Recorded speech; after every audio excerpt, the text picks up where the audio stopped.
أعوذ بالله من الشيطان الرجيم. بسم الله الرحمن الرحيم.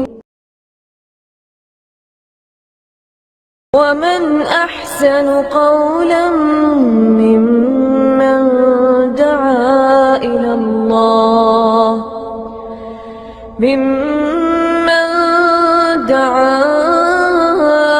الله وعمل صالحا وقال إنني من المسلمين.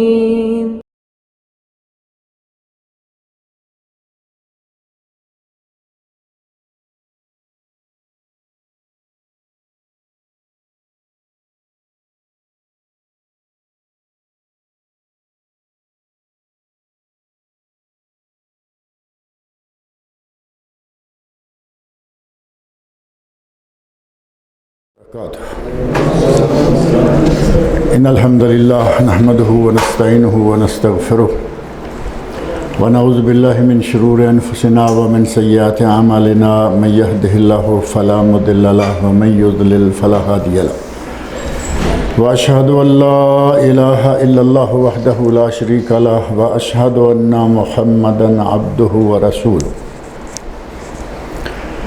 أما بعد فإن خير الحديث كتاب الله وخير الهدي هدي محمد صلى الله عليه وسلم وشر الأمور محدثاتها وكل محدثة بدعة وكل بدعة ضلالة وكل ضلالة في النار. رب اشرح لي صدري ويسر لي أمري واحلل عقدة من لساني يفقهوا قولي. رب أعوذ بك من همزات الشياطين وأعوذ بك رب أن يحضرون. اعوذ باللہ السمیع العلیم من الشیطان الرجیم. بسم اللہ الرحمن الرحیم. طاسین میم تلک آیات الکتاب المبین لعلک باخع نفسک الا یکونوا مؤمنین ان نشاء ننزل علیہم من السماء آیۃ فظلت اعناقهم لها خاضعین وما يأتيهم من ذكر من الرحمن محدث إلا كانوا عنه معرضين فقد كذبوا فسيأتيهم أنباء ما كانوا به يستهزئون. یہ سورۃ الشعراء ہے جو 19ویں سپارے میں ہے اور قرآن کریم کی 26ویں صورت ہے. سورۃ الفاتحہ بقرہ 26ویں نمبر پر یہ آتی ہے اور اس کا نام سورۃ شعراء کیوں ہے؟ اس کے اندر لفظ شعراء بھی موجود ہے اور شاعروں کا تذکرہ بھی ہے. نہ صرف یہ کہ لفظ شعراء ہی آیا ہے، شاعروں کا تذکرہ بھی ہے. آیت نمبر 224 میں وہاں اللہ رب العزت نے شاعروں کا ذکر فرمایا اور ارشاد فرمایا وَالشُّعَرَاءُ يَتَّبِعُهُمُ الْغَاوُونَ. شاعر وہ ہیں جن کی پیروی اکثر بہکے ہوئے لوگ کرتے ہیں. اب جو شاعر ہیں ان سے معذرت کے ساتھ، شاعر وہ ہیں جن کی پیروی بہکے ہوئے لوگ، یعنی راہ راست پہ جو لوگ ہوتے ہیں ان کی پیروی نہیں کرتے، بہکے ہوئے لوگ ان کی پیروی کرتے ہیں. الم تری انہم فی کل واد یہیمون. اللہ رب العزت فرما رہے ہیں آپ دیکھتے نہیں کہ وہ ہر وادی میں گھس جاتے ہیں، ہر طرح کا موضوع، ہر طرح کی باتیں، ہر میدان میں وہ داخل ہو جاتے ہیں. وَأَنَّهُمْ يَقُولُونَ مَا لَا يَفْعَلُونَ. اور وہ جو کہتے ہیں اس پر عمل نہیں کرتے، یعنی کہتے کچھ ہیں اور عمل ان کے کچھ اور ہوتے ہیں. گویا کہ وہ گفتار کے غازی ہوتے ہیں، کردار کے غازی نہیں ہوتے. اور یہ ہمارے سامنے یہ واضح سی بات موجود ہے کہ اللہ رب العزت نے جو فرمایا، اللہ کا فرمان تو 100% برحق ہے، اس میں تو کسی شک کی گنجائش نہیں. اور ہم اپنے ماحول میں بھی دیکھ رہے ہیں شاعر اگر 1000 شاعر اکٹھا کیا جائے تو ان میں سے 2-4 شاعر وہ ملیں گے جو اسلامی شاعر کہلوا سکتے ہیں، 2-4، 10 کر لو۔ اب 1000 میں سے 10 شاعر نیک اسلامی نکل آئیں تو یہ کوئی نسبت تو نہیں ہے نا۔ اور جب شاعر نیک نہیں ہوگا تو اس کی سننے والے کہاں نیک ہوں گے؟ تو اللہ رب العزت کا فرمان جو ہے بالکل سیدھا ہمارے معاشرے کے شعراء اور شعراء کی باتیں سننے والوں پر فٹ ہوتا ہے۔ وَالشُّعَرَاءُ يَتَّبِعُهُمُ الْغَاوُونَ، شاعروں کی پیروی وہ لوگ کرتے ہیں جو کہ بہکے ہوئے، راہ راست سے بھٹکے ہوئے گمراہ لوگ ہوتے ہیں۔ اور اللہ رب العزت کا یہ فرمانا أَلَمْ تَرَ أَنَّهُمْ فِي كُلِّ وَادٍ يَهِيمُونَ، کہ آپ دیکھتے نہیں کہ وہ ہر وادی میں گھس جاتے ہیں۔ ابھی اللہ رب العزت کی حمد و ثنا بیان کر رہے ہیں، دیکھتے دیکھتے وہ نعت رسول مقبول کہنا شروع ہو گئے۔ ابھی کسی مشاعرے میں گئے ہوئے ہیں، گندے سے گندے خیالات اپنے شعار میں پیش کر رہے ہیں، عورتوں کی باتیں اور یہ اور وہ خرافات جتنی بھی ہیں، تو ان کا ہر وادی میں گھس جانا اللہ رب العزت نے بیان فرمایا ہے کہ یہ ہر وادی میں گھس جاتے ہیں۔ وَأَنَّهُمْ يَقُولُونَ مَا لَا يَفْعَلُونَ، اور ان میں سے اکثریت شاعروں کی وہ ہیں کہ جو کہتے ہیں اس پر عمل نہیں کرتے۔ کہنے میں ظاہر ہے کہ وہ اگر کسی محاذ کی بات شروع کر دیں تو ایسے لگے گا کہ جیسے بہت بڑے مجاہد یہ خود ہیں، لیکن اپنا جہاد کا نام لینا یا کسی سرحد کا محاذ کا نام لینا ان کی جان نکل جائے گی۔ تو اللہ نے فرمایا کہ وہ کہتے کچھ ہیں اور کرتے کچھ اور ہیں۔ البتہ یہ بھی نہیں ہے کہ ہر شاعر اسی طرح کا ہی ہوتا ہے، کچھ شاعر اچھے بھی ہیں، دینی بھی ہیں، حتیٰ کہ نبی صلی اللہ علیہ وسلم کے عہد مبارک میں آپ نے حضرت حسان رضی اللہ عنہ، حسان بن ثابت مشہور شاعر ہیں، اسلامی شاعر ہیں، نبی اکرم صلی اللہ علیہ وسلم کا دفاع کیا کرتے تھے۔ مشرکین مکہ غلط سلط باتیں کہتے، اور حضرت حسان رضی اللہ عنہ کو نبی صلی اللہ علیہ وسلم باقاعدہ یہ حکم دیا کرتے تھے کہ حسان تم ان مشرکین کا جواب دو۔ اور حضرت حسان رضی اللہ عنہ کو نبی اکرم صلی اللہ علیہ وسلم اپنے ممبر شریف پر کھڑے کر کے شعر کہنے کا حکم دیا کرتے تھے۔ اب ممبر رسول پہ کھڑے ہو کر وہ شعر کہا کرتے تھے۔ معنی یہ کہ ہر شاعر ایک جیسا نہیں ہوتا۔ شاعروں میں جیسے میں نے کہا کہ کچھ اسلامی ذہن کے اچھے توحیدی شعر کہنے والے، اور اسی طرح ہی نبی اکرم صلی اللہ علیہ وسلم کا دفاع کرنے والے، سنتوں کے سلسلہ میں اپنے شعراء کو، اپنے شاعروں کو استعمال کرنے والے ایسے شاعر بھی ہیں، اور ان شاعروں کی بہت ہی قلت ہے۔ وہ کہیں کہیں کوئی ملے گا۔ علماء میں سے شاعر ایسے ہیں کہ وہ عالم بھی ہیں اور شاعر بھی ہیں۔ اسی طرح کچھ وہ ہیں کہ وہ علماء تو نہیں لیکن شاعر ہیں، اور ان کے جو خیالات ہیں وہ عام شاعروں جیسے گل و لالہ عورت یہ اور وہ نہیں، بلکہ ان کی باتیں جو ہیں وہ صحیح ہوتی ہیں اور اسلامی نقطہ نظر جو ہے اس کے مطابق ہوتی ہیں۔ انہی شعراء کے ذکر کے دوران اللہ رب العزت نے جو اس طرح کے حضرت حسان بن ثابت جیسے شعراء ہیں ان کو الگ کرتے ہوئے فرمایا الا الذین آمنوا وعملوا الصالحات۔ ہاں، وہ شاعر جو کہ ایمان لے آئے اور انہوں نے عمل صالح سر انجام دیا۔ ایمان لے آئے، عمل صالح سر انجام دیا، تو وہ شاعر ظاہر ہے کہ وہ پہلی پارٹی سے الگ ہو گئے۔ پہلی پارٹی جو صرف گل و لالہ کی باتیں کرنے والے، عورتوں کے رخسار کیسے، عورتوں کے ہونٹ کیسے، ان کا آپ پورا دیوان پڑھ کے دیکھیے، خرافات سے بھرا ہوا ہوگا، اسی فحاشی اور خرافات سے پر۔ لیکن کسی دیندار کے شاعر دیکھیں آپ، اشعار دیکھیں تو پتہ چلے گا کہ وہ واقعی دیندار ہیں۔ جیسے حضرت حسان بن ثابت رضی اللہ عنہ کے اشعار کا مجموعہ چھپا ہوا ہے، آج کل اس کا اردو ترجمہ بھی چھپ چکا ہے، آپ پڑھیں تو ایمان تازہ ہو جاتا ہے کہ وہ ایک ایسی بہترین باتیں کرتے رہے۔ اور وہ صرف حسان بن ثابت رضی اللہ عنہ ہی نہیں بلکہ بعد میں یہ سلسلہ چلتا رہا۔ امام شافعی رحمۃ اللہ علیہ بہترین شاعر تھے، ان کا مجموعہ موجود ہے، اور علماء میں سے بہت سارے شاعر گزرے ہیں کہ وہ شاعر بھی تھے، عالم بھی تھے۔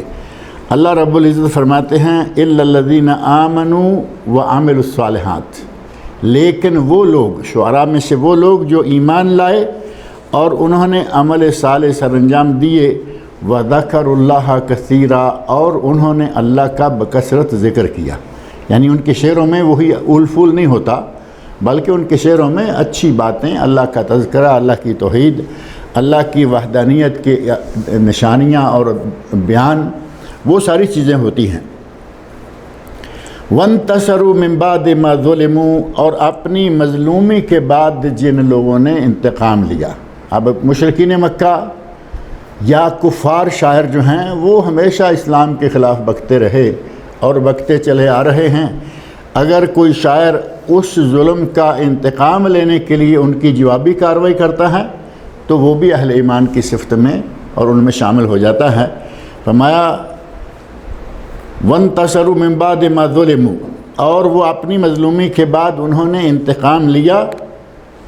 وَسَيَعْلَمُ الَّذِينَ ظَلَمُوا أَيَّ مُنْقَلَبٍ يَنْقَلِبُونَ، اور ان قریب وہ جان لیں گے جنہوں نے ظلم کیا ہے. وَسَيَعْلَمُ الَّذِينَ ظَلَمُوا، جن لوگوں نے ظلم کیا وہ ان قریب جان لیں گے کہ وہ کس کروٹ الٹائے جاتے ہیں.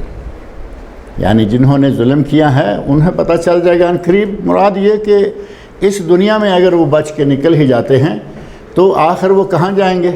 اللہ رب العزت کے حضور. اور وہاں اگر کوئی کہے کہ میں بچ جاؤں گا جیسے دنیا میں بچ جاتا رہا، تو اس عدالت سے بچ کے کہیں نکلنے کا کوئی راستہ نہیں. ہماری عدالتوں کو خریدا جاتا ہے، ہماری عدالتوں کے ججوں کو اٹھا لیا جاتا ہے. ایسے ہمارے واقعہ تھا نا پاک و ہند میں، تو خاص طور پر یہ بڑا اسپیشل، جن کے پاس پیسہ ہے ججوں کو خرید لیتے ہیں، جن کے پاس طاقت ہے ججوں کو اٹھا لیتے ہیں کہ صبح فیصلہ دینا ہے جج نے، رات کو جج غائب. وہاں ایسا نہیں ہونے والا. وہاں جو آدمی جائے گا اسے انصاف کے ترازو کے سامنے کھڑا کیا جائے گا. وہ بڑا تھا، وہ چھوٹا تھا، جو بھی تھا، اس میدان میں سب اللہ رب العزت کے سامنے جائیں گے. تو اللہ رب العزت ارشاد فرماتے ہیں وَسَيَعْلَمُ الَّذِينَ ظَلَمُوا، اور جنہوں نے ظلم کیا وہ ان قریب، سین کا لفظ سے قریب کے لیے ہوتا ہے، یعنی گویا کہ ابھی ابھی وقت آنے والا ہے کہ وہ جان لیں گے کہ وہ کس کروٹ الٹتے ہیں یا انہیں کس کروٹ الٹایا جاتا ہے. تو اللہ رب العزت نے اس سورۃ الشعراء میں آیت نمبر 224 سے لے کر 227 تک ان آیات میں شعراء کا ہی ذکر کیا ہے، اور اسی مناسبت سے اس سورت کا نام سورۃ الشعراء ہے. شعراء جمع کا صیغہ، اور اس کا مفرد کیا ہے؟ شاعر. سیدھی سی بات، اب شاعر کہنے سے ذرا سمجھنے میں آسانی رہے گی کہ شاعروں کا حال اللہ نے یہاں دو کیٹیگریاں کر کے بتا دی، ایک اہل ایمان کی اور ایک خرافات بکنے والوں کی. دونوں کیٹیگریوں کے ذکر اللہ رب العزت نے کر دیا، اور دونوں کے آڈینس بھی بتا دیے. جو خرافات بکنے والے ہیں ان کے بارے میں اللہ نے یہ بھی بتا دیا کہ ان کے آڈینس کون سے ہوتے ہیں؟ بہکے ہوئے لوگ، بھٹکے ہوئے لوگ، گمراہ لوگ. وہ ان کے سننے والے، ان کے مشاعروں میں واہ واہ کرنے والے، اور کیا کیا انداز ہوتے ہیں. کبھی کسی کلپ کو دیکھنے کا موقع ملے، کچھ لوگ تو عجیب حرکتیں کرتے ہیں. شاعر نے شعر کہا تو واہ واہ واہ واہ واہ واہ واہ، پھر اٹھنا، ساتھ میں حرکتیں کرنا، اور کیا کیا انداز. اور وہ یقیناً کبھی بھی کسی دینی شاعر کے سامنے اس طرح کا کوئی آدمی نہیں ہوگا. زیادہ سے زیادہ معمولی لوگ دیکھا شعر بہت اچھا کہا اور اچھے اشعار آ رہے ہیں، کسی نے خوشی میں آ کے ہمارے ملکوں میں نعرہ لگا دیا، یہ ممکن ہے. لیکن یہ جو انداز ہے نا ہمارے شاعروں کے سامنے بیٹھنے والے لوگوں کے، وہ اہل دین شعراء کے یہاں نہیں ہوتے. اس مناسبت سے اس سورت کا نام سورۃ الشعراء، یعنی وہ سورت جس میں شاعروں کا ذکر ہے، اور ان کے اشعار کی کیفیت وہ بھی اللہ رب العزت نے بتا دی. زبان سے نکالتے کچھ ہیں اور کرتوت ان کے کچھ اور ہی ہوتے ہیں. اس صورت کا آغاز اللہ رب العزت نے طا سین میم ان 3 حروف سے کیا ہے، جو کہ حروف مقطعات کہلواتے ہیں۔ الف با تا سا جو ہیں انہی میں سے یہ حروف ہیں طا طوطے والا اور سین اور میم۔ اب تا سین میم، اب میم کو چھوڑ دیں تو پیچھے کیا بچا؟ تا سین۔ اور دوسری صورت ہے اس کا نام ہے یاسین، وہاں بھی 2 حرف ہیں۔ یاسین وہ بھی یا اور سین 2 حرف ہیں، یہاں تا اور سین بھی ہے، اور آگے تیسرا حرف جو ہے وہ سین کے ساتھ میم بھی ہے۔ تو ہمارے یہاں پاک و ہند میں، حتیٰ کہ مصر میں بھی، مصر میں ماحول تقریباً ہمارے ملکوں والا ہی ہے، ناموں کا انداز وہی، سارا سلسلہ وہی رکھتے ہیں۔ تو ہمارے یہاں یاسین نام رکھا گیا، حالانکہ یہ 2 حرف ہیں، قرآن کریم کے 2 حرف ہیں حروف تہجی میں سے۔ اور طٰہٰ، طٰہٰ بھی نام رکھتے ہیں، جبکہ وہ بھی تا اور ہا 2 حرف ہیں۔ اور یہ حروف مقطعات جو اللہ رب العزت نے بعض صورتوں کے شروع میں ذکر فرمائے ہیں، ان حروف مقطعات کی ایک خاص بات یہ ہے کہ غالباً ایک صورت ایسی ہے کہ جہاں یہ حروف مقطعات آئے ہیں اور آگے کتاب کا یا قرآن کا یا وحی کا یا تنزیل کا ذکر نہیں آیا، نہیں تو جس صورت میں بھی یہ حروف آئے ہیں اس کے بعد ذکر فوراً کتاب کا، قرآن کا، تنزیل کا، وحی کا، یعنی کوئی نہ کوئی لفظ ان الفاظ میں سے آ گیا ہے۔ آپ پہلی صورت دیکھ لیں سورۃ فاتحہ کے بعد، الف لام میم، حروف مقطعات ہے نا 3 وہاں، اور الف لام میم کے آگے کیا ہے؟ ذالک الکتاب، قرآن آ گیا نا۔ اور اسی طرح آپ قرآن کریم کھولیں کسی وقت تو سورت و آیت آپ پڑھتے جائیں، کھولتے جائیں، دیکھتے جائیں، آپ کو پتہ چلے گا کہ جہاں جہاں بھی یہ حروف آئے ہیں، الف لام را اور ہا میم، تنزیل من تنزیل کا ذکر وہاں موجود ہے۔ تو جہاں جہاں یہ حروف مقطعات آئے ہیں آگے ساتھ ہی قرآن کریم کا کسی نہ کسی حوالے سے ذکر آ گیا ہے۔ اس قرآن کریم کا ذکر اور پہلے یہ حروف آنا، اس بات کو بعض اہل علم نے بہت اچھے انداز سے ذکر کیا۔ ہمارے پاک و ہند میں علماء کرام عموماً یہ ترجمہ بھی کرتے ہیں کبھی کبھی، جبکہ حروف کا ترجمہ کیا ہو سکتا ہے؟ الف با تا کا کیا ترجمہ ہوگا؟ بعض لوگ کہتے ہیں الف لام میم، اس کا معنی یہ ہے کہ الف اللہ جس نے قرآن کو بھیجا، لام جبرائیل جو قرآن کریم کو لائے، اور میم محمد صلی اللہ علیہ وسلم جن پر قرآن نازل ہوا۔ اب اگر یہ ترجمہ صحیح مان لیں تو الف اللہ کا شروع کا حرف ہے، اور میم محمد صلی اللہ علیہ وسلم یہ بھی ایک حرف ہے شروع کا، اور درمیان میں کیا ہو گیا؟ لام شروع کا ہے، لام آخری حرف ہے جبرائیل کا۔ تو اس کا مطلب یہ ہوا کہ یہ تک بندی ہے، اپنی طرف سے اپنے ذہنی اختراعات ہیں، ورنہ نہ اللہ رب العزت نے یہ معنی بیان کیے اور نہ نبی اکرم صلی اللہ علیہ وسلم نے ان معنوں کا ذکر کیا۔ اپنی طرف سے جوڑ توڑ کر کے کچھ نہ کچھ بیان کر دیتے ہیں کہ یہ معنی ہے، یہ معنی ہے، جبکہ ان کے معنی کے سلسلہ میں یہ کہنا ہی سب سے بہتر ہے، اللہ عالم بمرادہ، الف لام میم اللہ ہی بہتر جانتا ہے کہ ان کا معنی کیا ہے۔ جب یہ لفظ کہیں گے تو بات ختم ہوگی، کون مجبور کر رہا ہے کہ نہیں جی اس کا معنی کرو، اس کی تفسیر بیان کر، کوئی معنی بنتا ہی نہیں ہے، نہیں کسی جگہ آیا نہیں، تو کیسے کریں گے؟ اور آگے ہی قرآن کریم کا ذکر آ جانا یہ اس بات کا پتہ دیتا ہے کہ اللہ رب العزت نے اہل عرب کو، خاص طور پر جو عرب زبان بولنے والے لوگ ہیں، ان کو چیلنج دیا ہے، اور وہ چیلنج قرآن کریم کے 1-2 نہیں بلکہ 3-4 مقامات پر ہے۔ اللہ رب العزت نے فرمایا کہ مشرکین مکہ سے خطاب کرتے ہوئے، عرب سے خطاب کرتے ہوئے، جتنے بھی اہل عرب ہیں، اگر تم میں طاقت ہے تو اس قرآن جیسا قرآن لے کے آؤ۔ یہ کب کی بات ہے؟ 1450 سال پہلے کی، آج تک اس قرآن جیسا قرآن کوئی نہیں لا سکا، کیونکہ یہ کلام الہی ہے۔ کلام الہی کہاں سے لائیں گے یہ؟ کتنے بڑے بڑے شعراء، کتنے بڑے بڑے ادباء، کتنے بڑے فصیح و بلیغ لوگ خود اس زمانے میں موجود تھے، کسی کو یہ جرت نہیں ہوئی کہ ایک آیت کے برابر آیت بھی لا سکے۔ اللہ نے فرمایا قرآن جیسا قرآن لے آؤ۔ دوسری جگہ چیلنج کیا، فرمایا کہ 10 سورتوں جیسی 10 صورتیں لے آؤ۔ پورا قرآن نہیں لا سکتے، بڑی صورتیں چھوڑ دو، چھوٹی آخر میں 10 صورتیں چھوٹی چھوٹی، کوئی 10 صورتوں کے مقابلے میں صورتیں لے کے آ جاؤ۔ نہیں لا سکے، اور بالآخر فرمایا کہ کوئی ایک صورت کے مطابق کوئی صورت ایک ہی لے کے آ جاؤ۔ آج تک کوئی نہیں لا سکا، اور اللہ رب العزت نے اسی وقت یہ چیلنج کے ساتھ یہ اعلان کر دیا کہ تم میں سے یہ کوئی کام نہیں کر سکے گا۔ وَلَوْ كَانَ بَعْضُكُمْ لِبَعْضٍ ظَهِيرًا، اگرچہ تم سارے مل کر ایک دوسرے کی مدد کرنے لگ جاؤ، ساری دنیا کے ادیب اور شاعر اکٹھے کر لو، اس قرآن کی ایک صورت کے مقابلے میں تم صورت نہیں لا سکتے۔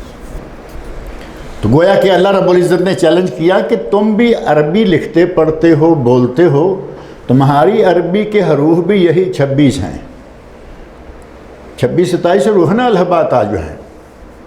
ہماری اردو میں کچھ زیادہ ہیں، اردو میں ٹے ہے، عربی میں نہیں ہے، اردو میں پے ہے، عربی میں نہیں ہے، اردو میں چے ہے، عربی میں نہیں ہے، اردو میں ڈال ہے، عربی میں نہیں ہے، اردو میں ڑے ہے، عربی میں نہیں ہے نا، یہ الفاظ زیادہ۔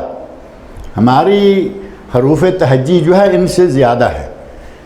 عربوں کو عربی زبان کے لیے خاص طور پر اللہ رب العزت نے چیلنج کیا کہ تمہاری جتنی زبان ہے، شعر لکھتے ہو تب، ادب لکھتے ہو تب، کچھ بھی کرتے ہو، تمہارے لیے یہی حروف ہیں جو اس قرآن کریم میں استعمال ہوئے ہیں۔ قرآن کریم میں کوئی ایسا لفظ نہیں ہے جو عرب استعمال نہیں کر رہے، وہی حروف تہجی اس قرآن میں استعمال ہوئے ہیں، وہی تم استعمال کرتے ہو۔ اس قرآن جیسا قرآن لا کے بتاؤ۔ اللہ کا چیلنج آج تک اپنی جگہ ہے اور قیامت تک اپنی جگہ رہے گا۔ اس جیسا قرآن، اس جیسی کوئی صورت، اس جیسی کوئی آیت قیامت تک نہیں لا سکے گا۔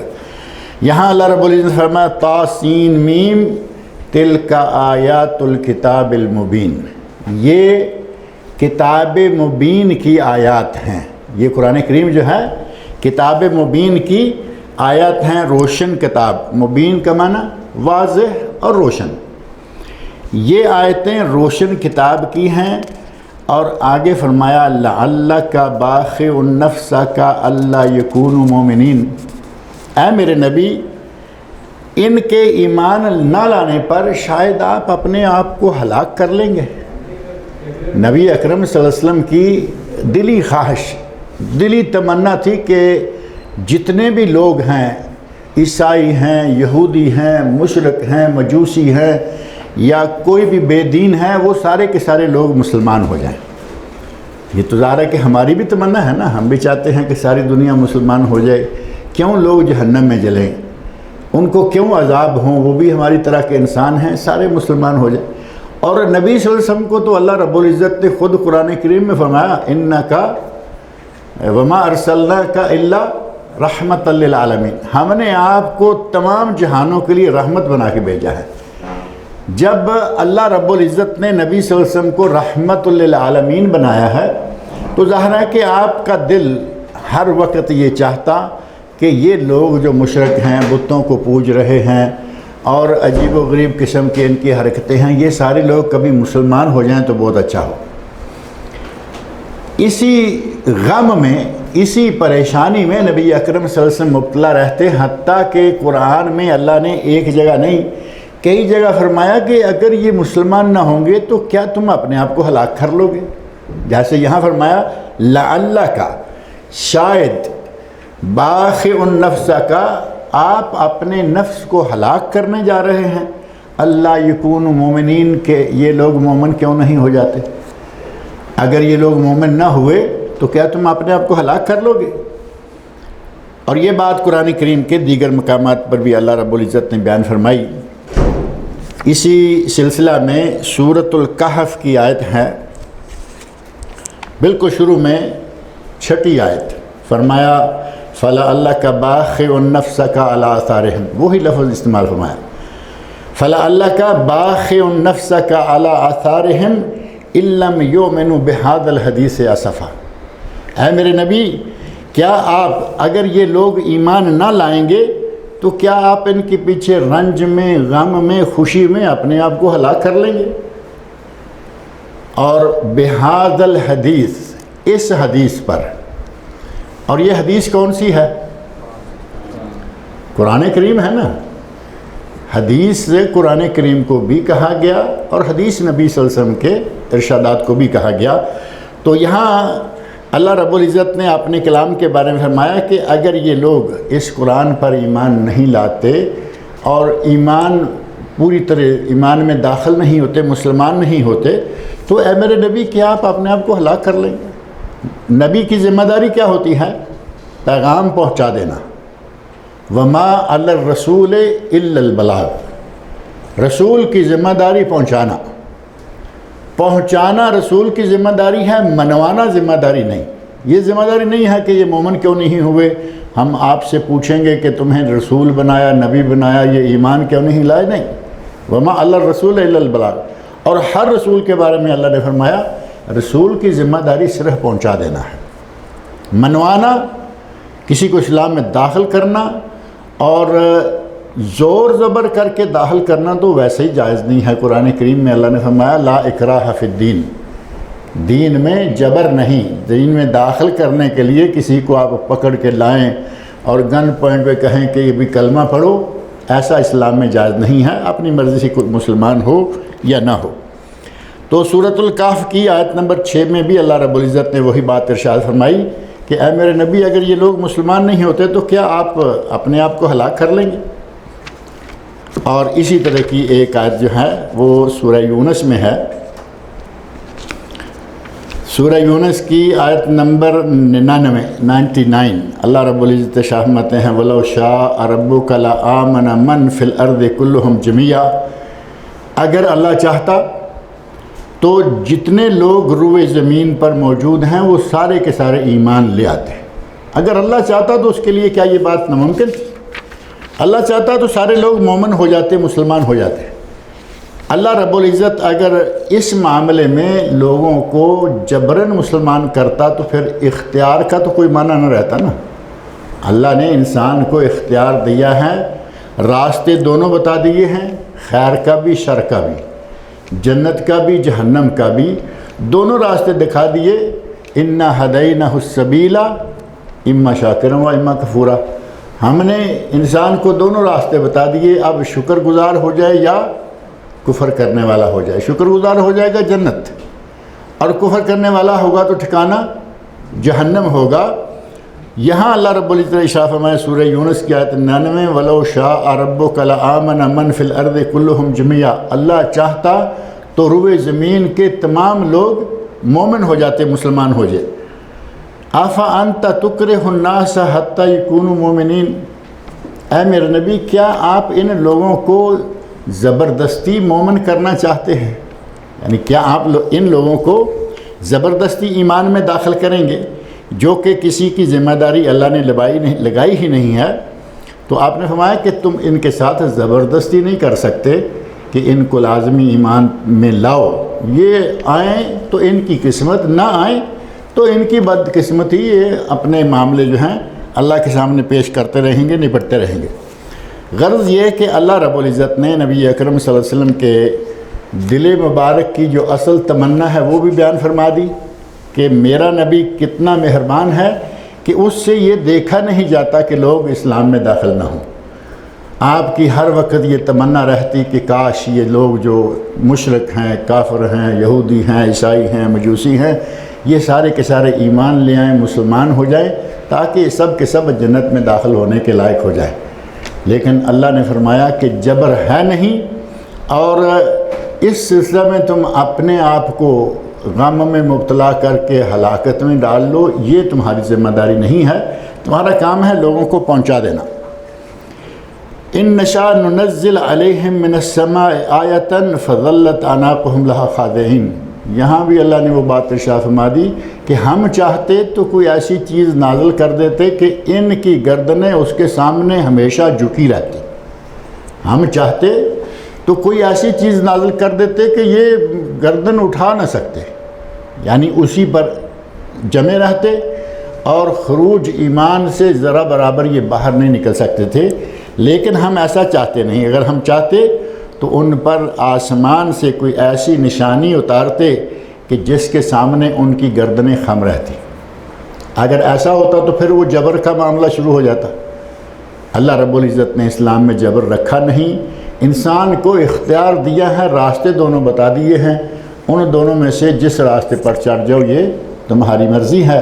چاہو تو خیر اور چاہو تو شر، چاہو تو نیکی چاہو تو بدی، چاہو تو جنت کا راستہ اور چاہو تو جہنم کا راستہ اختیار کر لو.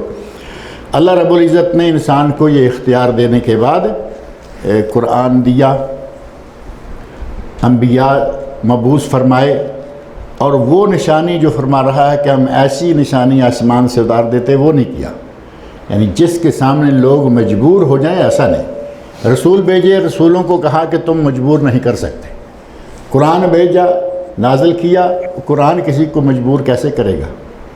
گویا کہ اللہ رب العزت نے ہر انسان کو اختیار دیا ہے کہ وہ اپنی مرضی سے دین میں آئے یا نہ آئے. لیکن گزشتہ درس میں ایک بات میں نے ذکر کی تھی، اس کا اعادہ کر دوں کہ اسلام میں آنا یا نہ آنا یہ آپ کی مرضی ہے. کوئی آئے یا نہ آئے، ہندو رہے، سکھ رہے، بدھسٹ رہے، کوئی بھی رہے، لیکن اگر اسلام میں اپنی مرضی سے آ کر، اسلام میں جبرن لانا جائز نہیں، لیکن اسلام میں آ کر اپنی مرضی سے اب اگر نکلنا چاہے تو اس کی اسلام اجازت نہیں دیتا. اس کا معنی یہ ہوا کہ یہ اسلام میں داخل ہو کر جب نکلتا ہے تو یہ اسلام کی توہین کرتا ہے. آتا نہیں اس کی مرضی، نہ آئے جہنم میں جائے. لیکن اسلام کو قبول کرنے کے بعد کہے کہ میں نکلتا ہوں، اسلام اس کی اجازت نہیں دیتا. اور اسلام میں داخل ہو کر نکلنے والے کو کیا کہتے ہیں؟ مرتد. اور مرتد کی سزائے موت. کیونکہ اسلام یہ بات قبول نہیں کرتا کہ اس میں آدمی آ جائے اور پھر باہر نکل جائے. آئے اپنی مرضی سے، نہ آئے اپنی مرضی سے، لیکن آ جائے پھر اسے نکلنے کا اختیار نہیں دیا جاتا. اللہ رب العزت مجھے اور آپ سب کو قرآن کریم پڑھنے، سننے، سمجھنے اور اس کے احکام پر عمل کی توفیق عطا فرمائے. ان الحمدللہ والصلاۃ والسلام علی رسول اللہ وعلی آلہ وصحبہ اجمعین ومن تبعہم بإحسان الی یوم الدین. اما بعد، بسم اللہ الرحمن الرحیم. وعن ابن عمر رضی اللہ تعالی عنہما قال کان النبی صلی اللہ علیہ وسلم یقرأ علینا القرآن فَإِذَا مَرَّ بِالسَّجْدَةِ كَبَّرَ وَسَجَدَ وَسَجَدْنَا مَعَهُ. رواہ ابو داود بسند فیہ لین. یہ سنن ابو داود کی حدیث ہے، اور اس کے بارے میں جیسا کہ آخری الفاظ آپ نے سنے، حضرت ابن حجر عسقلانی رحمۃ اللہ علیہ فرما رہے ہیں کہ اس کی سند میں کچھ نرمی ہے، یعنی سند میں تھوڑی سی کمزوری ہے. جبکہ صرف اسی کی سند نہیں بلکہ یہ دیگر روایات دیگر کتابوں میں بھی موجود ہے، ابو داود کے علاوہ بھی، اور ان کی سند اس سے قوی ہے. لہذا محققین علماء حدیث جو ہے وہ کہتے ہیں کہ اس کی سند قابل حجت، یعنی کم از کم حسن درجے کی ہے. اس میں حضرت عبداللہ بن عمر رضی اللہ عنہما بیان فرماتے ہیں، حضرت عمر فاروق کا عمل گزشتہ درس میں آیا تھا نا، کہ وہ کبھی ممبر پہ کھڑے ہو کر سجدہ تلاوت والی کو آیت پڑھتے ہیں اور اپنا خطبہ، اپنا واعظ روک کر نیچے اترتے ہیں، تلاوت والا سجدہ کرتے ہیں، پھر جا کر اپنی بات کو دوبارہ شروع کر دیتے ہیں. اور کبھی وہ یہ کام نہیں کرتے، یعنی بجائے اس کے کہ وہ ممبر سے اتریں اور اتر کر سجدہ کریں اور جائیں، اپنی واعظ کو مسلسل جاری رکھتے ہیں اور واضح کر دیتے ہیں کہ کوئی یہ نہ سمجھ بیٹھے کہ ہمیں معلوم نہیں کہ یہاں آیت سجدہ ہے. ہمیں معلوم ہے کہ آیت سجدہ ہے، لیکن ہم کبھی سجدہ کر لیتے ہیں اور کبھی نہیں کرتے۔ اس کا معنی یہ ہوا کہ سجدہ تلاوت سنت ہے، اگر کوئی کرے تو ٹھیک ہے، ثواب ہے، نہ کرے تو گناہ نہیں۔ اور یہی عمل خود نبی اکرم صلی اللہ علیہ وسلم سے بھی ثابت ہے کہ آپ نے بعض دفعہ سجدہ کیا اور بعض دفعہ آپ نے سجدہ نہیں کیا۔ لہذا جو لوگ کہتے ہیں نا کہ سجدہ تلاوت واجب ہے، ان کی یہ بات صحیح نہیں ہے۔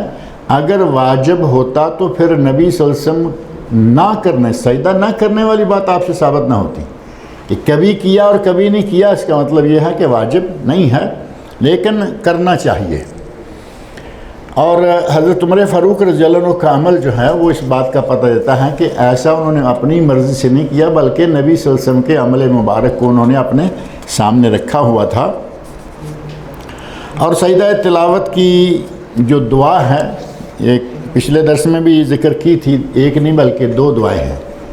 ایک دعا سجدہ وجہ للذی خلقہ وصورہ وشق سمعہ وبصرہ بحولہ وقوتہ فتبارک اللہ احسن الخالقین، یہ مشہور دعا ہے۔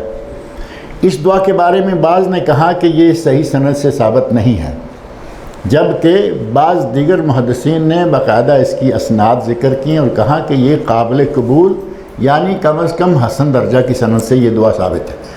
البتہ ایک دعا اور بھی ہے، اور وہ سنن ترمذی میں ہے، ابن ماجہ میں ہے اور صحیح ابن خزیمہ میں ہے۔ اس کے الفاظ تھوڑے مختلف ہیں۔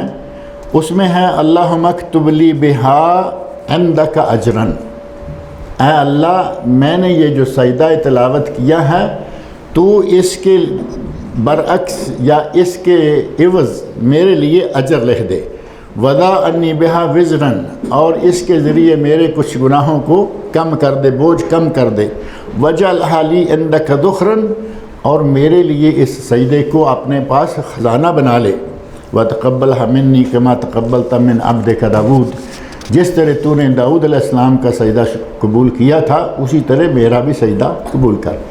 یہ دعا بھی سجدہ تلاوت کے لیے ثابت ہے، اگر کوئی یہ مانگ لے تو بھی ٹھیک ہے۔ حضرت عبد الرحمن بن عوف رضی اللہ تعالی عنہ فرماتے ہیں سجد النبی صلی اللہ علیہ وسلم فاطال السجود، نبی صلی اللہ علیہ وسلم نے سجدہ کیا اور سجدہ لمبا کیا۔ سجدہ میں آپ گئے اور سجدہ کافی لمبا ہو گیا۔ بعض احوال اور بعض ظروف میں نبی اکرم صلی اللہ علیہ وسلم سجدہ لمبا کر لیا کرتے تھے۔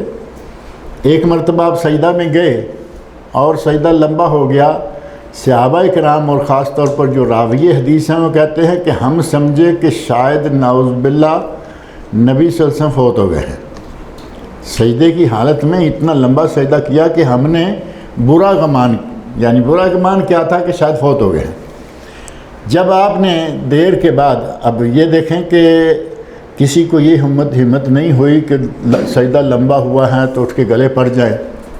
ہمارے مولوی کو کر کے دکھائے سجدہ لمبا، مسجد سے بھی نکالنے کے لیے تیار ہو جائیں گے۔ نبی اکرم صلی اللہ علیہ وسلم کے صحابہ تربیت یافتہ اپنی جگہ خاموش ہیں۔ جب آپ نے تکبیر کہی اور سر اقدس اٹھایا تو اٹھے، نماز سے فارغ ہونے کے بعد پوچھا یا رسول اللہ اتنا لمبا سجدہ ہم نے تو برا گمان کر لیا تھا۔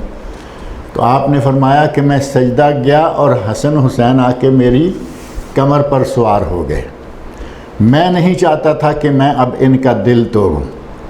یہ جب اپنے ضرورت کے مطابق سواری کر کے اترے تو پھر میں اٹھا۔ اب نبی اکرم صلی اللہ علیہ وسلم کا یہ سجدہ لمبا کرنا ایک ضرورت کے تحت تھا، اور ضرورت کیا تھی؟ رحمت للعالمین، بچے ہیں، بچے بھی ظاہر ہے کہ اپنے نواسے ہیں، تو آپ کا بچوں کے ساتھ اس طرح کا سلوک کرنا یہ بھی ایک بہترین مثال ہے دنیا والوں کے لیے۔ آپ نے سجدہ لمبا کر دیا، اور یہاں جو ذکر آیا ہے یہ بھی ہے کہ نبی اکرم صلی اللہ علیہ وسلم نے سجدہ کیا، فاطال السجود، سجدہ بہت لمبا کر دیا، ثم رفع راسہ وقال، پھر آپ نے سر اقدس کو اٹھایا اور فرمایا ان جبریل آتانی، میرے پاس سجدے کے دوران جبرائیل علیہ السلام آئے، فبشرنی، اور انہوں نے مجھے ایک بشارت دی، خوشخبری دی، فَسَجَدْتُ لِلَّهِ شُكْرًا، تو میں نے اللہ کا شکر ادا کرنے کے لیے یہ سجدہ کیا۔ اب سجدے کے دوران یا نماز کے دوران جبرائیل کا آ جانا اور کوئی خبر دینا، یہ نبی صلی اللہ علیہ وسلم کے لیے ایک عام بات تھی۔ ایک یہ واقعہ ہے کہ آپ کو سجدے کے دوران آ کے جبرائیل علیہ السلام نے خبر دی۔ ایک واقعہ دوسرا جو مشہور ہے کہ نبی اکرم صلی اللہ علیہ وسلم جوتا پہنے ہوئے نماز پڑھ رہے تھے۔ اب ہمارے یہاں یہ تصور بڑا عجیب ہے کہ کوئی کہے جوتا نماز پڑھ رہے تھے، جوتا پہنا ہوا تھا۔ نبی صلی اللہ علیہ وسلم جوتا پہن کر نماز پڑھتے تھے، صحابہ کرام جوتا پہنے ہوئے نماز پڑھتے تھے۔ آپ نے جوتا پہنا ہوا تھا، نماز پڑھ رہے تھے، نماز شروع کی تو جبرائیل امین آ گئے، کہا کہ یا رسول اللہ آپ کے جوتے میں کوئی غلاظت لگی ہوئی ہے، کوئی گندگی لگی ہوئی ہے۔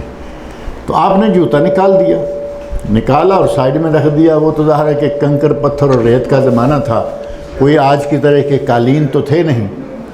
ایک سائیڈ میں جوتا نکال کے رکھا، نماز مکمل کی اور سلام پھیرا تو دیکھا کہ سارے صحابہ نے جوتے نکال کے رکھے ہوئے ہیں، سب نے اپنے اپنے جوتے نکال کے رکھے ہوئے ہیں۔ آپ نے دیکھتے ہی فرمایا کہ یہ تم نے جوتے کیوں نکال دیے ہیں؟ تو کہتے ہیں کہ یا رسول اللہ آپ نے نکالے، ہم نے دیکھا، ہم نے بھی نکال دیے۔ تو فرمایا کہ مجھے تو جبرائیل نے آ کے یہ بات بتائی تھی، اس لیے میں نے نکالے تھے۔ تو گویا کہ نماز کے دوران وحی کا آ جانا، جبرائیل علیہ السلام کا آ جانا، یہ نبی صلی اللہ علیہ وسلم کے لیے آپ کی نسبت سے یہ ایک معمول کی بات تھی، ہوتا تھا۔ یہ بشارت آ کے دیتے ہیں سجدہ کے دوران، اور نبی صلی اللہ علیہ وسلم سجدے کو لمبا کر لیتے ہیں۔ یہ سجدہ شکر ہے، پہلے ذکر تھا سجدہ تلاوت کا، یہ ہے سجدہ شکر۔ سجدہ تلاوت اکیلا سجدہ ہوتا ہے، چاہے وہ آپ نماز کے دوران ہیں یا چاہے نماز کے بعد آپ قرآن کریم کی تلاوت کر رہے ہیں، سجدہ آ جائے گا۔ اور اس کے مسائل و احکام کچھ جو ہیں وہ ذکر ہو چکے ہیں۔ یہ سجدہ شکر ہے اور یہ بھی اکیلا ہی ہوتا ہے۔ لیکن سجدہ دعا جو ہمارے یہاں لوگوں نے بنایا ہوا ہے، اس کی کوئی دلیل نہیں ملتی۔ نماز پڑھی، ذکر اذکار کیا اور پھر اللہ اکبر کہا اور ہاتھوں کو اس طرح رکھا اور سجدہ کیا۔ کبھی کبھی مسجدوں میں آپ دیکھتے ہوں گے کچھ لوگوں کو، پہلے نمبر پر کوئی سجدہ ہی ایسا نہیں ہے جس میں ہاتھوں کو ایسے رکھا جائے۔ ہاتھ ایسے ہوتے ہیں، ہتھیلیاں زمین پر اور دوسری سائیڈ اوپر۔ اب سٹارٹ ہی سنت رسول کے خلاف کریں گے جبکہ وہ سجدہ ثابت ہی نہیں ہے۔ نماز کے دوران جو سجدے ہیں ان میں دعائیں مانگیں اور جتنی چاہیں مانگیں۔ آپ ایک سجدے میں دعا مانگتے ہیں، اس کی بجائے آپ 2 رکعت نماز پڑھیں، اس میں 4 سجدے آئیں گے، چاروں میں دعائیں مانگیں جو آپ چاہتے ہیں، جس زبان میں چاہتے ہیں مانگیں، کوئی منع نہیں ہے۔ لیکن یہ جو ذکر اذکار کے بعد فرضوں سے فارغ ہو گئے یا نفل بھی پڑھ لیے، سنتے پڑھ لی، بیٹھے ہوئے ہیں، اٹھنے سے پہلے یہ الٹے ہاتھ رکھ کے جو سجدہ کیا جاتا ہے وہ نہ سجدہ ثابت ہے نہ یہ طریقہ ثابت ہے۔ سجدہ شکر جب بھی کوئی اللہ کی نعمت، خوشخبری آئے یا کسی مصیبت کے ٹل جانے کی خبر آئے تو وہ بھی تو خوشخبری ہو گئی نا۔ کوئی مصیبت بہت بڑی کسی پہ تھی، اللہ تعالیٰ نے مصیبت سے نجات دلا دی، وہ بھی خوشخبری ہو گئی۔ اور یہ جو سجدہ آپ نے کیا ہے، یہ دیکھیں خوشخبری کس طرح تھی۔ نبی صلی اللہ علیہ وسلم رحمت للعالمین ہیں، سارے جہانوں کے لیے رحمت ہیں۔ آپ کو اپنی امت کے لیے کسی بھی بات کی اچھائی کی خبر ملتی ہے تو آپ اس کو اپنے لیے بشارت سمجھتے ہیں۔ اللہ رب العزت کی طرف سے یہ جو آپ کو بشارت دی گئی کہ جو آدمی آپ پر درود پڑے گا اس پر ہم 10 رحمتیں نازل کریں گے۔ یہ تو ہے نا، من صلی علیہ صلی اللہ علیہ بہا عشرہ، جو مجھ پر 1 مرتبہ درود بھیجے اللہ اس پر 10 رحمتیں نازل فرماتا ہے۔ یہ حدیث رسول ہے۔ تو نبی صلی اللہ علیہ وسلم فرماتے ہیں کہ جب میرے پاس جبرائیل نے آ کے یہ خبر مجھے دی، یہ بشارت دی کہ اے میرے نبی، جو آدمی آپ پر درود بھیجے گا اللہ اس پر 10 رحمتیں نازل کرے گا، تو میں نے یہ سجدہ شکر اس لیے کیا ہے۔ یعنی آپ کو اپنی ذات کے لیے نہیں کچھ آیا کس کے لیے ہے؟ امت کے لیے۔ اور آپ امت کے اتنے خیر خواہ ہیں کہ آپ نے اس کو ایک نعمت شمار کرتے ہوئے سجدہ شکر کیا۔ وعن البراء ابن عازب رضی اللہ تعالی عنہما ان نبی صلی اللہ علیہ وسلم بعث علی الی الیمن، نبی صلی اللہ علیہ وسلم نے حضرت علی رضی اللہ عنہ کو یمن کی طرف بھیجا۔ یہاں سے مدینہ منورہ سے یمن جو ہے کچھ فاصلہ تو یقیناً ہے، لیکن یمن چونکہ اسلامی سلطنت اس وقت تھا، اور اسلامی سلطنت کے تابع گورنر سمجھ لیں کہ ایک گورنر وہاں ہوتا تھا، حضرت معاذ بن جبل رضی اللہ عنہ کو گورنر بنا کر بھیجا گیا، اور حضرت علی، حضرت موسیٰ، ابو موسیٰ اشعری رضی اللہ عنہ، مختلف لوگ جو ہیں وہ گئے۔ حضرت علی رضی اللہ عنہ کو آپ نے بھیجا تو حضرت علی رضی اللہ عنہ نے وہاں سے ایک خط لکھا، فَكَتَبَ عَلِيٌّ بِإِسْلَامِهِمْ، حضرت علی رضی اللہ عنہ نے خط لکھا نبی صلی اللہ علیہ وسلم کو کہ یا رسول اللہ یمن والے مسلمان ہو گئے ہیں، یمن والے مسلمان ہو گئے ہیں۔ اب یہ بہت بڑی خوشخبری تھی، ایک علاقہ، ایک پورا ملک جو ہے وہ مسلمان ہو گیا۔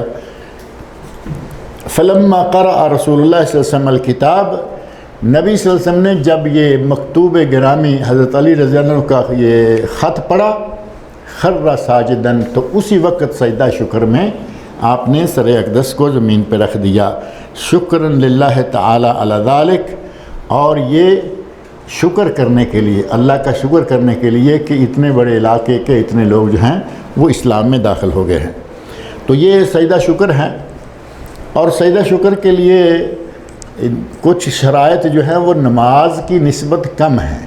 نماز بھی ظاہر ہے کہ اس میں بھی سجدہ ہے، اور وہ تو ظاہر ہے کہ باوضو ہوں گے، لازمی قبلہ رو ہوں گے لازمی، لیکن سجدہ شکر کے لیے کوئی شرط نہیں ہے کہ آپ کا وضو ہے یا نہیں ہے۔ ادھر سے خبر آئی اعلیٰ طول سجدہ کریں، وضو ہے یا نہیں ہے کوئی حرج نہیں ہے، لیکن اگر آپ باوضو ہیں تو ظاہر ہے کہ اولا ہے، افضل ہے۔ آگے سلسلہ شروع ہوتا ہے نفل نمازوں کے بیان کے سلسلہ میں، ان ربیعہ بن کعب الاسلمی، اور نفل نمازوں کے سلسلہ میں ایک بات میں ذکر کر دوں حدیث پڑھنے سے پہلے، کہ ہمارے یہاں ہے فرض اور واجب اور سنت مؤکدہ، سنت غیر مؤکدہ، وطر اور نفل، یہ جتنی تقسیم ہے وہ ہماری کی ہوئی ہے، ہمارے لوگوں کی علماء حضرات نے کر رکھی ہے، لیکن اصل میں صرف نماز کی صرف دو ہی قسمیں ہیں، فرض اور نفل، یا فریضہ یا تطوع، یعنی تطوع کا معنی نفل ہے۔ اب تقسیم یہ جو کی گئی ہے اس سے بھی ہمیں کوئی انکار نہیں ہے کہ وہ سنتیں جو نبی صلی اللہ علیہ وسلم نے ہمیشہ پڑھی، وہ رکھتے جو ہمیشہ پڑھی، وہ سنتیں مؤکدہ ہو گئی کیونکہ آپ نے نہیں چھوڑی، جیسے فجر کی 2 سنتیں ہیں، وطر ہیں۔ وطر کا مسئلہ پھر الگ سے ہے کہ ہمارے پاک و ہند میں کہتے ہیں جی وطر واجب، اور وطر اصلاً سنت مؤکدہ ہے، سنت مؤکدہ لیکن واجب نہیں ہے۔ وطر اور فجر کی 2 سنتیں جو پہلے ہیں، اور ظہر کی 2 سنتیں جو آخری ہیں۔ ظہر کی آخری 2 سنتیں نبی صلی اللہ علیہ وسلم نے قضا بھی کی ہیں، حالانکہ نوافل وغیرہ قضا نہیں ہوتے۔ ظہر کی آخری 2 سنتیں نبی صلی اللہ علیہ وسلم کسی وجہ سے نہیں پڑھ پائے، عصر کے بعد گھر گئے تو جا کے آپ نے 2 رکعتیں پڑھی۔ نبی صلی اللہ علیہ وسلم کی زوجہ محترمہ کہتی ہیں کہ یا رسول اللہ آپ تو کہا کرتے ہیں کہ عصر کے بعد کوئی نماز نہیں ہے، تو یہ آپ نے کیا پڑھا ہے؟ تو آپ نے فرمایا کہ میں نماز پڑھ کے بیٹھا، میرے پاس کوئی وفد آ گیا، اور یار ایک اسلام پھیرا اور وفد آ کے پاس بیٹھ گیا، اس نے باتیں شروع کی، باتیں کرتے کرتے کرتے کرتے عصر کا وقت ہو گیا، تو میں عصر پڑھ کے اب گھر آیا ہوں، اور میری وہ 2 سنتیں رہتی ہیں۔ آپ نے وہ 2 سنتیں گھر میں جا کے عصر کے بعد پڑھی، گویا کہ عام سنتوں کی نسبت ان کا مقام بڑا اہم ہے، پہلی 4 ہیں یا 2 ہیں، ان کی نسبت یہ بعد والی 2 بہت اہم ہیں، لیکن فجر والی کا مقابلہ بہرحال پھر بھی یہ نہیں کرتی۔ یہ ہیں نوافل، یا سمجھ لیں کہ فرض اور نفل، اور اس کے اندر جو زیادہ آپ نے پابندی سے پڑھی وہ مؤکدہ اور دوسری غیر مؤکدہ، اور وطر جو ہیں وہ سنت مؤکدہ میں آتا ہے۔ البتہ ہمارے پاک و ہند میں فقہ حنفی والے جو ہیں وہ عموماً اس کو واجب کہتے ہیں۔ ان کے نزدیک فرض اور سنت موقدہ کے درمیان ایک درجہ ہے جس کو واجب کہا گیا، جبکہ باقی تینوں ائمہ، امام مالک، امام شافعی، امام احمد حنبل اور تمام علماء اہل حدیث وہ اس درجے کو نہیں مانتے، یا فرض یا نفل، یہ واجب والا درجہ ہے نا وہ ان کے یہاں نہیں ہے۔ اس سلسلہ میں پہلی حدیث ہے حضرت ربیعہ بن کعب الاسلمی رضی اللہ تعالی عنہ کی، کہتے ہیں قال لی النبی صلی اللہ علیہ وسلم، مجھے نبی صلی اللہ علیہ وسلم نے فرمایا سل، مجھ سے پوچھو، مجھ سے مانگو، یعنی کچھ مانگنا ہے تو مانگو۔ فقلت اسألک مرافقتک فی الجنہ، اے اللہ کے نبی میں یہ سوال کرتا ہوں، میرا یہ مطالبہ ہے کہ میں جنت میں آپ کے ساتھ ہوں۔ مرافقت کا، مرافق کا معنی ہوتا ہے ساتھی، یعنی جنت میں ظاہر ہے کہ بہت سارے درجات ہوں گے، کوئی نیچے کوئی اوپر، آپ درجات تو سنتے رہتے ہیں نا، تو اے اللہ کے نبی مجھے یہ چاہیے کہ میں آپ کے قریب ہوں، جنت میں ہوں تو آپ کے قریب ہوں۔ آپ نے فرمایا اب غیر ذالک، کوئی اور بات؟ تو کہتے ہیں ہو ذاک، یا رسول اللہ یہی چاہیے۔ تو نبی اکرم صلی اللہ علیہ وسلم نے ارشاد فرمایا فَأَعِنِّي عَلَى نَفْسِكَ بِكَثْرَةِ السُّجُودِ، اگر جنت میں میری مرافقت چاہیے تو پھر بکثرت نوافل پڑھا کرو۔ فرض تو ظاہر ہے کہ سارے پڑھتے ہی ہیں نا، نوافل کی باری آتی ہیں تو ہم ہاتھ جھاڑ کے نکل آتے ہیں۔ مسجد میں آپ دیکھیں بہت لوگ ایسے ہیں کہ فرض پڑھ کے سلام پھیرا اور نکل آئے، پہلی سنتیں کسی نماز کی ہیں نہیں پڑھی، بعد میں سنتے ہیں نہیں پڑھی، فرض پڑھے اور نکل آئے۔ عربوں میں بھی لوگ ہیں اور اب ہمارے بھی بڑھتے جا رہے ہیں، پہلے صرف عربوں میں ہوتے تھے کہ فرض پڑھے اور نکل آئے، اور دیکھا دیکھی پہلے شروع میں ہمارے یہاں بڑی گرما گرمی رہتی تھی، لوگ کہتے لو جی یہ سنتے نہیں پڑھتے، اب وہ کھاتا ختم ہو گیا، اب خود بھی یہ نہیں پڑھتے۔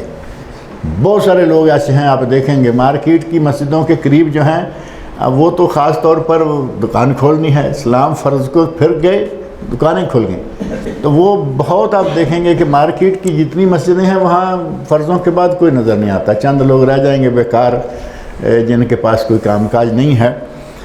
حالانکہ چاہیے یہ کہ نوافل اور سنتیں پڑھی جائیں، کیونکہ نوافل اور سنتوں کا تو بہت ہی زیادہ فائدہ ہے۔ نبی صلی اللہ علیہ وسلم ارشاد فرماتے ہیں قیامت کے دن جب حساب کتاب ہوگا تو سب سے پہلے نماز کا حساب ہوگا۔ حقوق العباد میں سب سے پہلے خون کا حساب ہوگا، قتل و غارت مار دار جو ہیں سب سے پہلے حقوق العباد میں خون کا، اور حقوق اللہ میں سب سے پہلے حساب ہوگا نماز کا۔ اللہ رب العزت فرمائیں گے کہ میرے بندے کا نماز دیکھو، نماز دیکھی جائے گی، نماز میں کچھ کمیاں نکلیں گی۔ اللہ رب العزت فرمائیں گے کہ دیکھو میرے بندے کے کوئی نوافل کو سنتے ہیں، اگر ہیں تو ان کے ساتھ اس کی کمیاں پوری کر دو، اور اگر وہ نہیں ہوں گے تو ظاہر ہے کہ فرضوں والی کمیاں رہ گئیں، کھاتا خراب ہو جائے گا یا نہیں؟ اور جس کا سٹارٹ خراب ہو گیا اس کا پھر آگے کھاتا خراب ہی چلتا جائے گا، جس کا سٹارٹ صحیح ہو گیا وہ آگے بھی صحیح سلامت نکل جاتا ہے۔ تو نبی صلی اللہ علیہ وسلم کے اس ارشاد سے پتہ چلتا ہے کہ فرض کافی نہیں، ہمیں چاہیے کہ نفل، سنت موقدہ، غیر موقدہ اور دوسری جو نفل نمازیں ہیں کوئی نہ کوئی پڑھتے رہا کریں، تاکہ ہمارے فرضوں میں جو کمیاں ہوتی ہیں وہ کمیاں نکل جائیں۔ لہٰذا نوافل پڑھنے چاہیے، سنتے پڑھنی چاہیے۔ دیکھا دیکھی میں بہت سارے کام، پہلے یہ ایک ہمارے مساجد میں یہ ہوتا تھا کہ عرب لوگ، ان کی عادت ہے، ان کی زبان ہے، حتیٰ کہ قرآن بھی انہی کی زبان ہے نا، تو جو احترام ہمارے یہاں ہے پاک و ہند میں وہ یہاں نظر نہیں آتا۔ یہ قرآن پڑھتے پڑھتے سائیڈ میں رکھ کے سجدہ تلاوت کر لیتے ہیں، دیکھا ہوگا آپ نے، ہاتھ سے قرآن سائیڈ میں رکھا سجدہ تلاوت کر لیا۔ اب ہمیں غصہ لگتا ہے بڑا کہ لو جی زمین پہ قرآن رکھ، حالانکہ وہ قالین پہ رکھا ہے، اور جس قالین پہ آپ نماز پڑھ سکتے ہیں، سجدہ کر سکتے ہیں، وہاں وہ نجس تو نہیں ہوگا نا، جگہ پاک ہے یقیناً وہ، لیکن ہمارے معیار میں وہ بات نہیں جچتی، ہم کہتے ہیں جی بہت غلط ہو۔ پھر کبھی کبھی ایسا ہوتا ہے کہ یہ بیٹھے بیٹھے اپنے دونوں پاؤں مغرب کی طرف کر لیتے ہیں، ٹیک لگائی پیچھے، وہ پہلی 2 صفوں کے پیچھے ٹیک ہوتی ہے، یہاں عموماً ٹیک لگائی، پاؤں آگے نکال دیے، تو ہمیں پھر بھی غصہ چلتا رہتا ہے کہ آگے قرآن مجید بھی پڑے ہوئے ہوتے ہیں۔ پہلے نمبر پر تو قرآن مجید نیچے جس انداز سے چھوٹی چھوٹی شیلفوں میں پڑے رہتے ہیں، ہمیں اس کا بھی غصہ رہتا ہے کہ لو جی پیچھا ہوتا ہے۔ یہ معیار سارے ہمارے اپنے بنائے ہوئے ہیں، قرآن و سنت سے ثابت نہیں ہیں۔ پیچھا ہوتا ہے یہ کوئی بے ادبی نہیں ہے، بے ادبی ہے کہ اس کے اندر جو احکام مسائل آئے ہیں ان کو نہ مانا جائے۔ اگر مسائل احکام ساری عمر ماننے نہیں اور ادب احترام کے لیے اس کو آپ اونچا رکھ دیں گے تو یہ ادب کہاں کا ادب ہے۔ بہرحال وہ پاؤں جو ہیں وہ قبلہ کی طرف کر لیتے ہیں۔ ابھی کچھ مساجد میں میں نے دیکھا ہے کہ باقاعدہ لکھا ہوا ہے، عربی میں لکھا ہوا ہے، ظاہر ہے کہ اپنے اس جو مسجد کا امام ہے، مؤذن ہے، اسے منا لیا اور لکھ دیا باقاعدہ کہ قرآن کریم کی طرف پاؤں نہ کیا جائے۔ اچھی بات ہے، لیکن ساتھ ہی ساتھ یہ کہ سعودیز کے علاوہ ہم کبھی کبھی غیر سعودیز کو بھی اس طرح ٹانگے پسارے دیکھتے ہیں، یعنی دیکھا دیکھی ہم اس لائن پہ چڑھ جاتے ہیں، جبکہ یہ نہیں ہونا چاہیے۔ سنتوں کا معاملہ جو ہے وہ بڑا اہم ہے، ہماری فرضوں کی کمیاں کوتاہیاں جو ہیں وہ سنتوں سے پوری ہو جاتی ہیں۔ نبی اکرم صلی اللہ علیہ وسلم فرماتے ہیں فَعِنِّي عَلَى نَفْسِكَ بِكَثْرَةِ السُّجُودِ، اگر جنت میں میرا ساتھ چاہیے تو زیادہ سے زیادہ سجدے کیا کرو۔ آگے سنت مؤکدہ 24 گھنٹے میں کتنی ہیں اور کون سی کس قدر اہمیت والی ہے، وہ مسائل آئیں گے انشاءاللہ اگلے ہفتے پڑھیں گے۔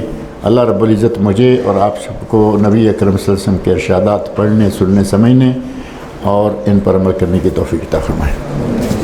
اگر کوئی سوال ہو تو اب آپ پوچھ سکتے ہیں۔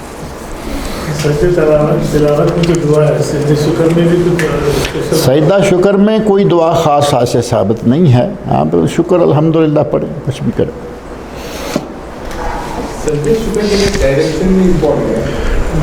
میں نے جیسے پہلے بتایا نا کہ سجدہ شکر کے لیے وضو تک بھی نہیں ہے، تو ڈائریکشن والی بات بھی وہی طرح کی ہے۔ اگر آپ قبلہ رو ہیں تو بہت اچھا ہے، کیونکہ کعبہ اس طرف ہے، لیکن سجدہ شکر کے لیے میں یہی تو کہہ رہا ہوں نا کہ سجدہ شکر کے لیے یہ واجب نہیں ہے کہ آپ ڈائریکشن تلاش کریں کہ کعبہ کس طرف ہے اور آپ یہ دیکھیں کہ میں باوضو ہوں یا نہیں ہوں۔ یہ چیزیں شرطیں جو ہیں وہ سجدہ شکر میں نہیں ہیں۔ سوال ہے کہ نماز فجر کا آخری وقت کب ہوتا ہے اور جماعت ہونے کے کتنے منٹ تک نماز فجر کا وقت باقی رہتا ہے؟ جماعت ہونے سے کتنے منٹ کی بات نہیں، سورج نکلنے سے کتنے منٹ پہلے تک کہیں، کیونکہ سورج تو اپنے وقت پہ نکلے گا، جماعت تو آگے پیچھے بھی ہو سکتی ہے نا۔ میں کہوں جماعت ہونے کے بعد 1 گھنٹہ رہتا ہے اور جماعت کرانے والے نے آدھا گھنٹہ لیٹ جماعت کرائی تو پھر تو گڑبڑ ہو گئی نا۔ نمازوں کے اوقات کو ہمیں اس اپنے وقتوں کے ساتھ نہیں، ہمیں سورج کے حساب سے دیکھنا ہوگا، کب سورج غروب ہوتا ہے، کب سورج طلوع ہوتا ہے۔ نماز فجر کا وقت جو ہے وہ تو طے ہے نا کہ صبح صادق کے طلوع ہونے کے ساتھ جب اذانیں ہوتی ہیں، فجر کی اذانیں جو ہیں وہ نماز فجر کا وقت داخل ہونے کے ساتھ فوراً ہو جاتی ہیں۔ کل بھی کسی نے سوال کیا تھا کہ اگر مسجد میں اذان ہو جائے تو عورتیں جو گھروں میں نماز پڑھتی ہیں کیا وہ انتظار کریں جماعت کا یا اسی وقت پڑھ سکتی ہیں؟ جب اذان ہوتی ہے تو اس وقت اس نماز کا وقت ہو گیا۔ اب عورتیں گھر میں نماز پڑھنا چاہیں تو جائز ہے، کوئی حرج نہیں۔ اگر کوئی بیمار ہے، مریض ہے، وہ گھر میں ہی پڑھے گا تو وہ بھی اس وقت پڑھ سکتا ہے، ضروری نہیں ہے کہ وہ جماعت کے کھڑے ہونے کا انتظار کریں۔ اور جماعت کے کھڑے ہونے کا انتظار بھی تو آپ یہاں صرف کر سکتے ہیں، پاکستان انڈیا میں تو اسپیکر بند ہوتے ہیں، وہاں تو پتہ نہیں چلے گا کہ جماعت کب کھڑی ہو رہی ہے۔ لہذا اذان کے ساتھ نماز کا وقت داخل ہو گیا، اب آپ نماز پڑھیں، آپ کی مرضی، انتظار کریں آپ کی مرضی۔ تو نماز فجر کا آخری وقت کب ہے یہ نبی اکرم صلی اللہ علیہ وسلم کے ایک ارشاد سے پتہ چلتا ہے۔ آپ ارشاد فرماتے ہیں من ادرک رکعتن من صلاۃ الفجر قبل ان تطلع الشمس فقد ادرک الصلاۃ، جس نے سورج طلوع ہونے سے پہلے 1 رکعت پا لی اس نے نماز پا لی۔ ومن ادرک رکعۃ قبل ان تغرب الشمس فقد ادرک الصلاۃ، عصر کے بارے میں کہ جس نے عصر کی ایک رکعت پڑھ لی سورج غروب ہونے سے پہلے، اس کی نماز ہوگی۔ اب آخری وقت کب ہوا؟ سورج کے طلوع ہونے سے پہلے پہلے، اور ادھر عصر کا سورج کے غروب ہونے سے پہلے پہلے۔ اور سورج کے طلوع اور غروب ہونے کا پتہ ہمیں آسانی سے چل جاتا ہے۔ آپ دیکھیں 5 منٹ پہلے ہوتا ہے کہ سورج نظر آ رہا ہے، اگلے 5 منٹ میں آدھا گیا اور اگلے 5 منٹ میں سارا سورج غروب ہو گیا۔ اس وقت ایسے لگتا ہے کہ 5-10 منٹ میں وہ بڑا ہی سفر کر جاتا ہے۔ تو اگر آپ فجر کی نماز سورج طلوع ہونے کا کیلنڈروں میں سب میں لکھا رہتا ہے کہ فلاں وقت ہے، موبائلز میں آج کل ایسے ایپس ہیں کہ فلاں وقت سورج طلوع ہوگا، سورج طلوع ہونے سے 15 منٹ پہلے آپ نماز پڑھتے ہیں، انشاءاللہ آپ کی نماز جو ہے وہ صحیح ہوگی۔ اسی طرح سورج کے غروب ہونے سے 10 منٹ 15 منٹ پہلے آپ نماز پڑھ لیتے ہیں، وہ انشاءاللہ عصر کی نماز ہوگی اور صحیح ہوگی۔ چلیے، اللہ تعالیٰ مجھے اور آپ لوگوں کے نیک عمل کی توفیق عطا فرمائے۔ بارک اللہ فیک۔